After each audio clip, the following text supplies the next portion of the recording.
Welcome to the Future of Education. I'm Michael Horn. Looking forward to this conversation today with John Gabrieli, who's been studying the phenomenon that I've written about several times of hybrid colleges, these schools that are emerging generally in urban areas to serve a demographic very similar to community college students, but with a blended format that combines the best online competency-based learning with those really key in-person supports and sort of a no excuses mindset in many ways. And so I'm going to bring John up to the stage, proverbial stage right now, alongside me, and hopefully this telecast, if you will go without incident. But John, it's good to see you. Good to see you, Michael. I'm have been for a long time a big fan of Future You, which is my favorite higher education podcast, and longtime listener. So excited to be here with you. A long-time listener, first-time guest. So let's hope it's not the we can make a habit of it, if you will. But let's start with your interest, I think, in the hybrid college movement, and then I'd love to talk about the research you did, and then obviously the group that you formed to start scaling that impact. But first, your own personal interest. How did you become aware of this? What's been your own journey to studying and then now trying to scale it? Well, Michael, I think my own interest dates all the way back to my time as a teacher, teaching middle school math and science in Hartford and Springfield. And I think as a teacher, I was keenly aware of this challenge of I had 30 students in a classroom, 31 actually, and I had some students who were doing single digit addition, and I had some students who were doing multiplication of exponents. And as much as I tried to differentiate and meet students where they're at, it's almost impossible to provide the level of feedback and support to students and engage everybody at the academic level where they are. And that really led to my interest in the use of technology to drive more personalized learning models. Still, most students learn from a lecture-based approach, which we know is not the best, most engaging or effective way of learning. And after my time in the classroom, that led me to Southern New Hampshire University, which is obviously a fascinating place, doing a lot of interesting work around education and the future of innovation. I worked there for 2 years at the Innovation Center, exploring everything from AI grading to VR classes, micro-credentials, ISAs, soft skills. But of all the kind of models that we were looking at, I think from a student impact point of view, this hybrid college model seemed to be the most compelling in that you are getting the best of technology and personalized learning, competency-based education, which really represents a fundamental paradigm shift in education, and then combining that with the human touch of in the community one-on-one coaching, which is something that for me, when I was teaching, I took online courses and master's courses at Johns Hopkins. I struggled. I felt isolated. I felt disconnected. And so combining the affordability and flexibility of technology with the in-person support seemed like a really compelling solution to me. And that kind of led me to this work. So you just mentioned another feature that I didn't say up front, which is the incredible affordability of these hybrid colleges. Not only are they getting great results, they're combining, as you said, the best of the technology with the in-person supports and sort of this attitude around serving students. But the cost is dramatically lower than a traditional experience, and one that oftentimes for a Pell Grant someone can afford. I'm curious, as you define hybrid colleges, how do you define them, and what are their distinguishing characteristics that make them perhaps different from other innovations we've seen out there in higher ed? Yeah, I mean, a hybrid college at its core combines these two basic components, which is flexible online competency-based courses with wraparound in-person coaching and support in the community. A lot of the hybrid colleges, a lot of this work has been driven by Southern New Hampshire University, which back in 2014, when they won the Next Generation Learning Challenge grant, built from the bottom up the first competency-based curriculum to be approved by the U.S. Department of Education. And that was a fundamental reorientation of how we think about college and higher learning, in that under a traditional model, time is fixed and learning is variable. You have a certain number of courses that you take each semester. You take a test at the end that measures whether or not you've mastered the material, and then you sort of move on, regardless of whether or not you've completed full mastery. And we know that students learn at different paces and need different types of supports. And so competency-based education kind of flips that on its head and allows learning to be constant and time to be variable so that each student can follow their own personalized path. And I think what SNHU did there really empowered a lot of this work as well as you just mentioned, driving a much more affordable tuition model.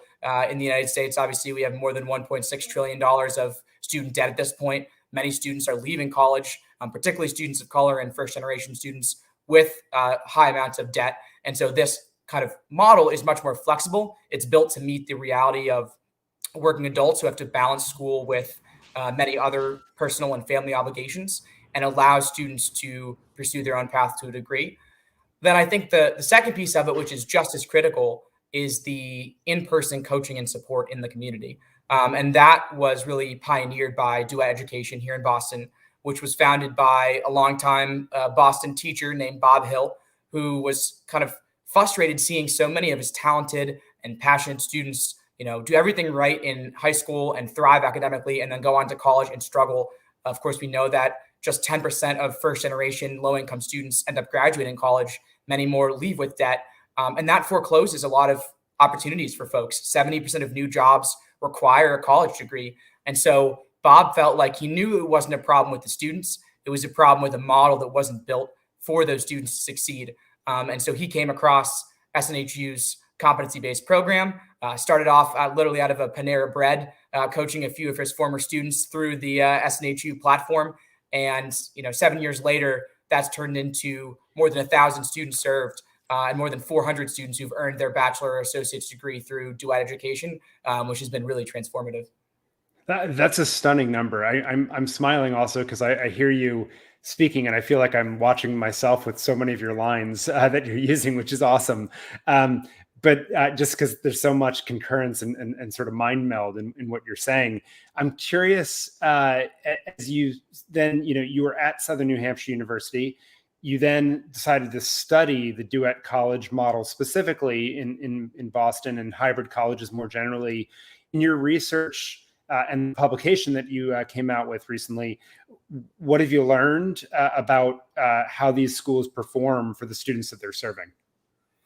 I think America in many ways has the greatest higher education system in the world that literally draws students globally to come study in the United States. But it has the best system for some students, not all students. As I mentioned before, just 11% of first-generation low-income students graduate college.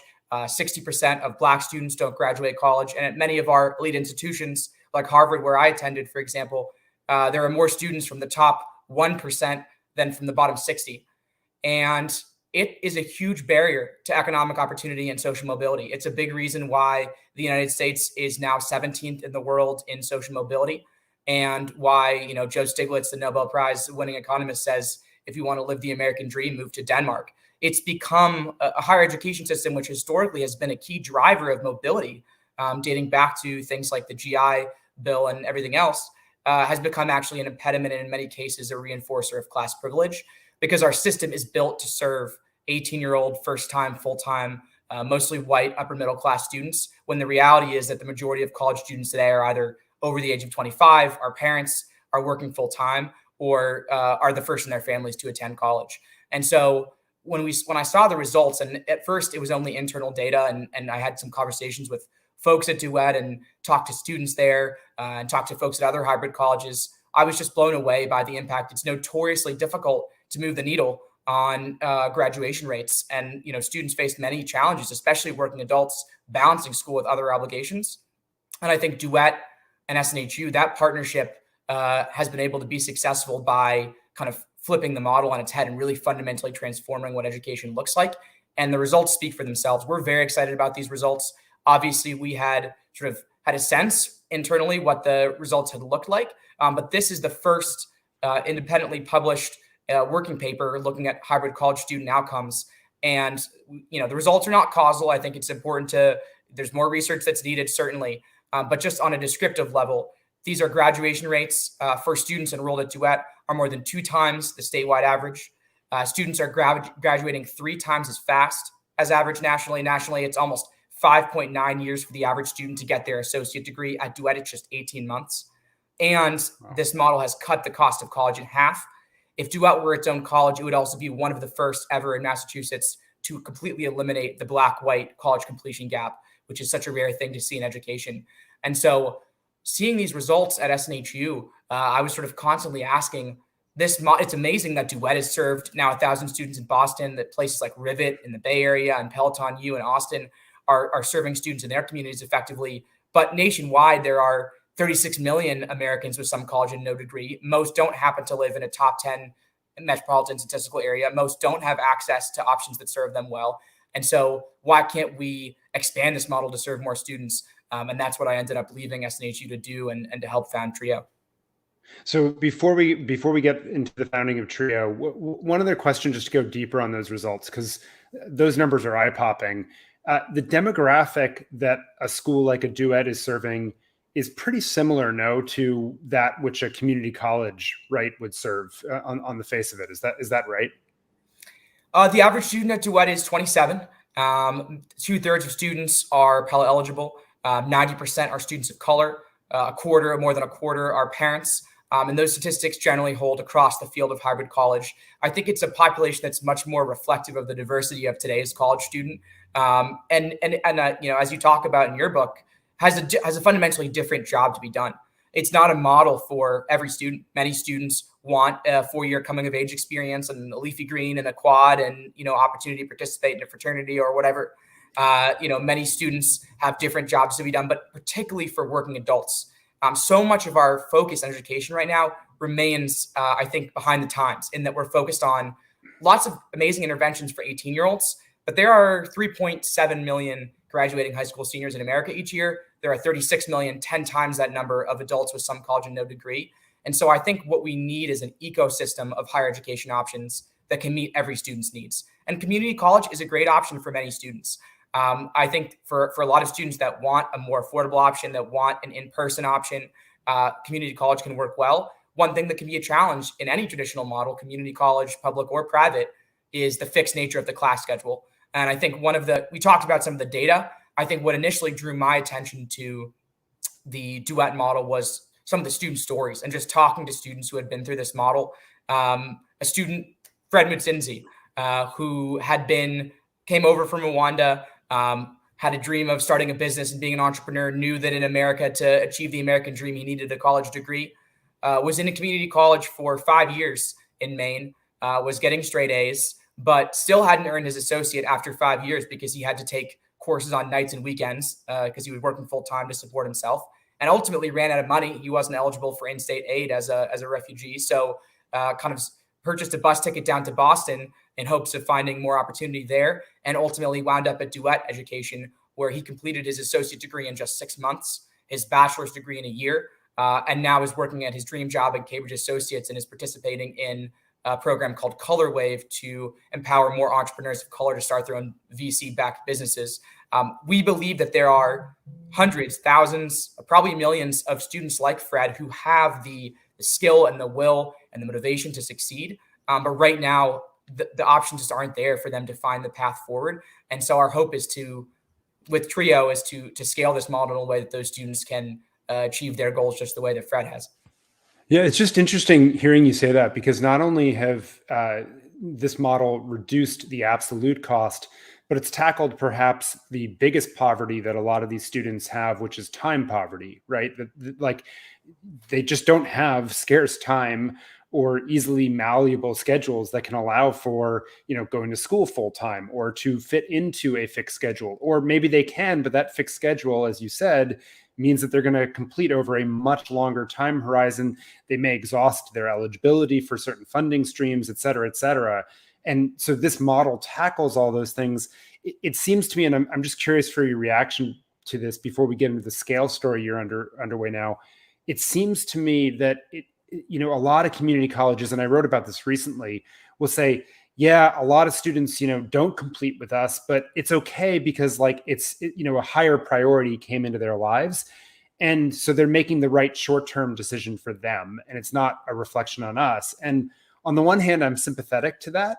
But on the other hand, it seems like, but if you change the assumptions underlying the model and allow someone to complete so much quicker, you can spare individuals like the story you just told from having to make this choice that pits these two things against each other of dropping out to take care of very urgent priorities or continuing in school that may cripple your financial situation.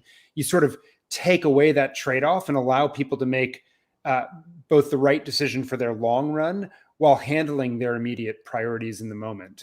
Do you see it that way, or or is there something more complex in the dynamic? No, I think you're right. Now, I think there's important nuance here. I agree with it, to the extent that folks are saying it's not always a failure if someone doesn't complete. And for example, duets wrestle with that, and we wrestle with that. If a student goes back to school to be able to get access to a better job, or enrolls in a boot camp and gets that job and doesn't complete the degree, according to the statistics, you might count that as a failure. But ultimately, that student achieved what they wanted from higher education. Unfortunately, obviously, that isn't necessarily the case in all the time. That may be the case in some cases, but for many students, debt without degree can be a very challenging bind for students to find themselves in.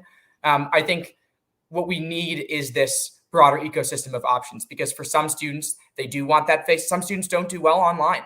Some students may not like the project-based learning format, although many students do. And so Duet partners with community colleges here in Boston, and they'll tell students, hey, if you're interested in a specific field or program, if you're interested in the face-to-face learning component, Duet may not be the right place for you. And so I think it's about laying out options so that students have the choice of what model is right for them.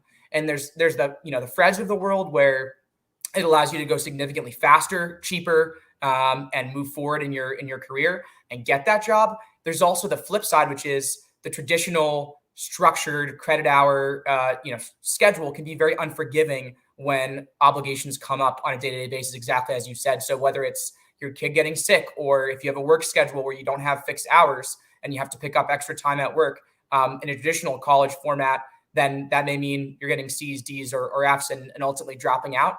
And one of the figures in this study, if folks take a look at this study that was just published with the Harvard Graduate School of Education and that I worked on with Professor Marty West and Kate Larned, one of the figures that I think is most interesting in the study, it shows the path to completion for Duet's first 50 AA students, first 100 actually, I believe.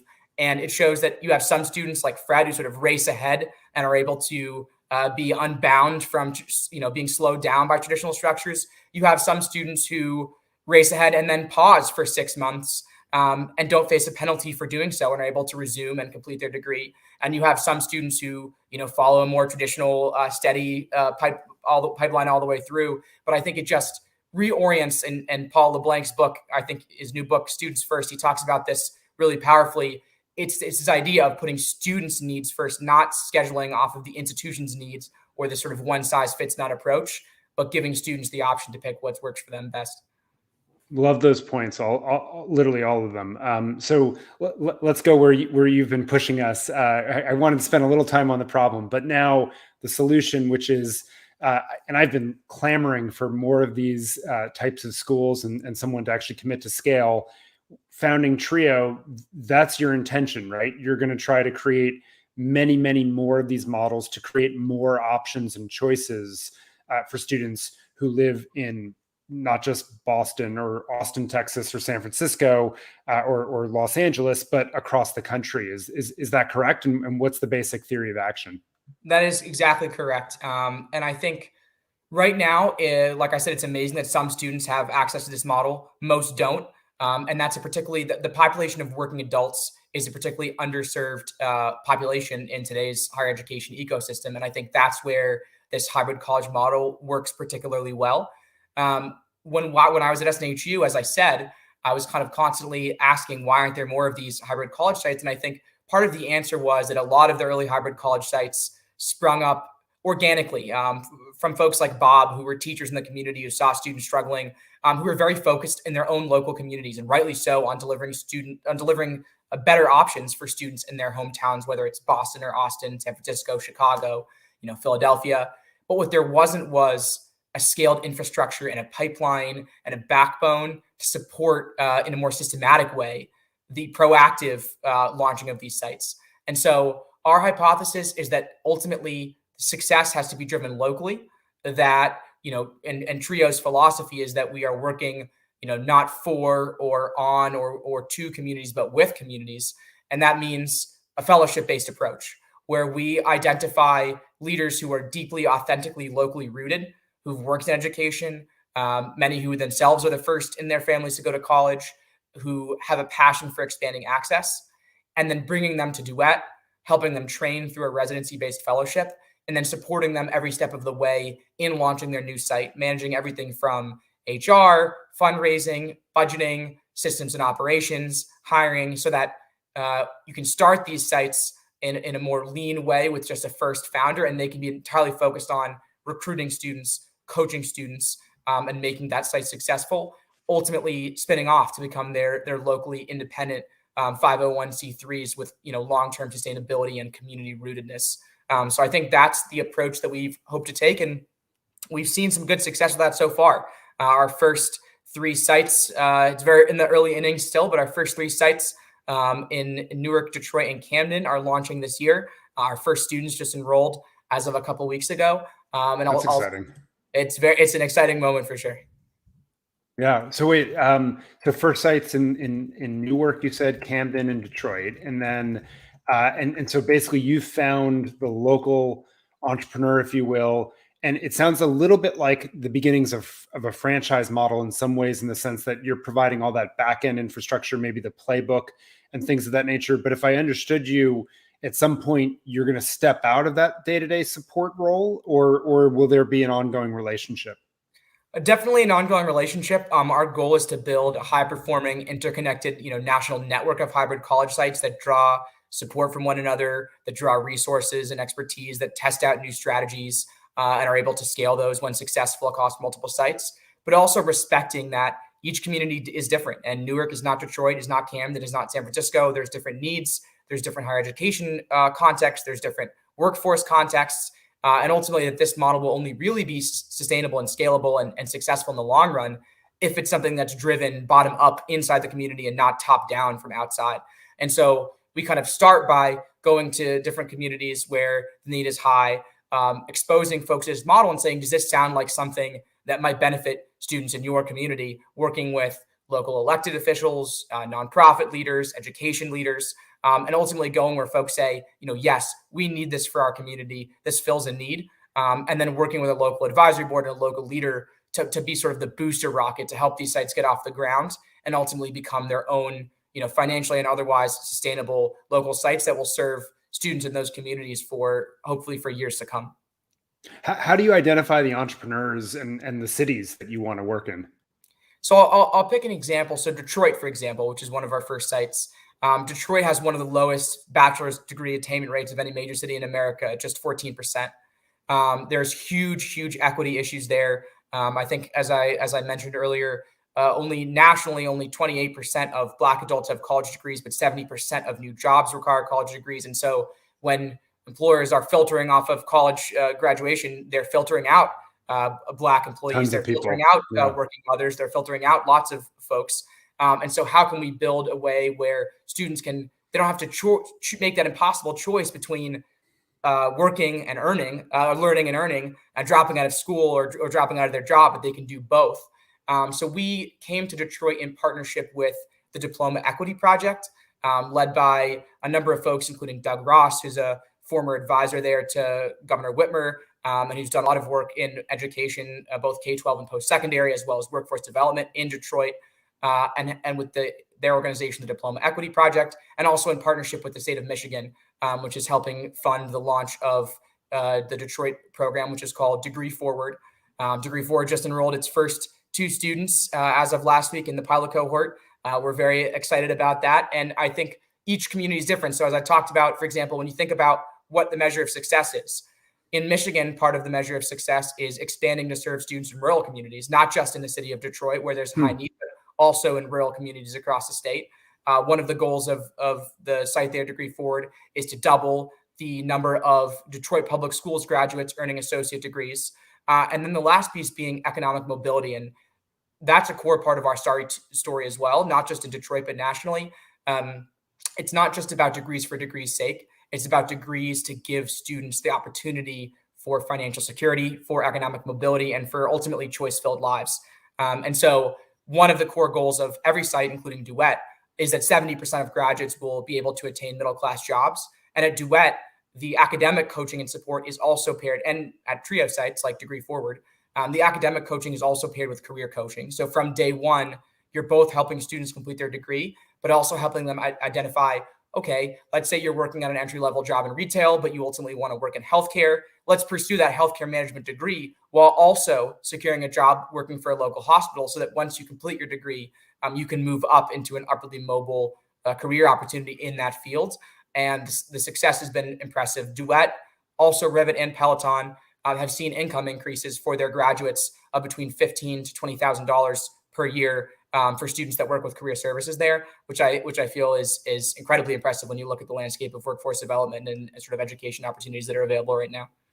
Completely. Are you guys, is one of the services that you're providing helping measure and track those outcomes? Because that can be very difficult and costly, obviously, for individual sites to be able to measure. Yeah, so I think that's exactly right. One of the things we're hoping to do is to provide sort of standardized metrics across different sites. So that's and also roundtables that site leaders can come together and talk about challenges they're facing or solutions that they found in their communities, so that we create this kind of national learning ecosystem in partnership, of course, with also the existing hybrid colleges who've been such pioneers in this space to help invent this model that we're now we're very aware that we're kind of standing on the shoulders of giants like Duet and Peloton and others who developed this field. And I think one piece is taking this model to scale. We've launched 3 sites this year. We're launching 3 sites again next year. Contractually committed to launching 5 sites the year after that, with some support from a national funder that has yet to be publicly announced. And then in addition, we're trying to help move the field forward. So with a lot of the existing sites, they're mostly focused, in their own communities. We have the ability to look across the whole ecosystem and also try to push the model in new and interesting directions. And that we're calling it sort of trio labs, where we're testing out things like partnering with school districts to provide a pathway for paraprofessionals to be able to enter the classroom and diversify the teaching workforce. We're looking at partnering with high schools to provide early college as an option so students can use the competency-based approach to get their degree. We're looking at employer partnerships. We're looking at all different types of approaches, and then constantly with this idea of being a learning network that's testing out new strategies, measuring the results, and scaling what works. That's great. One other question on that front of how you might innovate the model is Southern New Hampshire and the competency-based program that they offer obviously is great for the degree programs that they have, but it's a limited slice of degrees that offer that competency-based track. I remember Peloton in its early days offered a menu of providers that they worked with that has certain challenges in terms of managing them. Are you thinking that you might help folks innovate to offer courses and programs from a variety of schools long term, or will Southern New Hampshire be the school of record? Yeah, so for now, we're partnering only with Southern New Hampshire University. We did kind of one of our first efforts we undertook was sort of a due diligence review of the space. Obviously, competency-based education and organizations like the Competency-Based Education Network is a very growing space with the proliferation of new options. We're very encouraged by that. There are already institutions like WGU that are doing this work at scale, and certainly many new entrants as well each year. I think Southern New Hampshire, we felt, had a couple of critical pieces. One was the spirit of partnership, that Southern New Hampshire does this out of their mission-driven work, and that they're willing to share revenue with local community partners to invest in developing these community-based sites. And also just the level of rigor and work relevance of the curriculum we felt was very unique. But that being said, we're very much hopeful and expect to see a proliferation of new options, both of degree options as well as sub-degree credentials and workforce credentials that will hopefully provide a broader array of options for learners. Because ultimately, our allegiance more than anything is, of course, to learners and what students need. And so I think we're excited to see that field continue to grow and hopefully to help be a part of that success story too. Yeah, it occurs to me as we wrap up here together that one of the things that you might be able to do is that when you're an institution, very quickly your loyalty ends up, despite the best of intentions, becoming to the preservation of the institution themselves, as opposed to the students or the stakeholders for whom you originally set up to serve. Because of your structure, you may be able to avoid sort of that innovator's dilemma, if you will, by keeping a focus on the students themselves and continuing to evolve the new models that you open up. It occurs to me. Last question as we wrap up is, you mentioned some pretty ambitious scaling plans, 3 sites this year, 3 sites next year, 5 after that. What does the future look like? What do you hope to see 10 years time when you reflect back on what you've started here? I mean, I think we're hoping to be a part of systemic change in the American higher education system. And it's going to have to take, it's going to be more than just hybrid colleges. It's going to require employers thinking more creatively and better about where degree requirements aren't necessary. It's going to require things like boot camps. It's going to require sub-degree credentials. It's going to require traditional four-year institutions and other types of new models. But I think that hybrid college, given the outcomes that it already has achieved, has a big role to play here if it can scale nationally and serve more students. And ultimately, like I said, for us, our allegiance is to the learner and their goals, and not even necessarily to the college degree itself, but to this idea of upward mobility and access and breaking down barriers that right now are preventing many talented and passionate individuals like Fred from being able to achieve their dreams and live choice-filled lives. And I think right now, if we don't innovate, if we don't reform our higher education system, we do have this risk that it will continue to enmesh and deepen class divides. And I think there's a growing sense of we have widening economic inequality, we have reduced social mobility, and a growing frustration with that as a country. And so I think we have to, anybody working in the education space has to sort of take a long, hard look in the mirror and say, how do we reinvent our model, and not just looking to the past? Certainly, the American higher education system has done many great things, but if you look back historically, even at programs like the GI Bill, many students of color, and particularly Black students, were excluded from We're there left out. via redlining and segregation and many other intentional systemic, ways to exclude learners. And so I think we need to be constantly drawing inspiration from the past, but also looking to what are these new models of the future that are going to help, all students have the opportunities they deserve, because I actually think that the future of our country does depend on it. John, this is tremendously inspirational. Where folks who want to follow the ongoing work, who maybe want to reach out because they know an entrepreneur in a city that would love to partner with you or something like that, where can they follow your work? Yeah, you can find us online at trionetwork.org. We're certainly always looking for new entrepreneurs looking to start sites in their communities, organizations to partner with, whether it's schools, whether it's philanthropic or civic organizations. And we're also always eager to find ways to collaborate and with whether it's folks like Europe or jobs-based providers, or I think we're trying to be much more to break down silos in our workforce education and K-12 systems, and maintain an open mind to all types of models with the learner at the center. So I do encourage folks to reach out, and we'll be happy to chat. Awesome. Well, John, keep up the great work. Super excited about what you're doing. Thanks for joining us on the future of education. And for all those watching, listening, give us a thumbs up, because I know you want to hear more from entrepreneurs like John, who are doing such inspirational work. And we will be back next time on the future of education. Thanks, Michael. It's been a pleasure.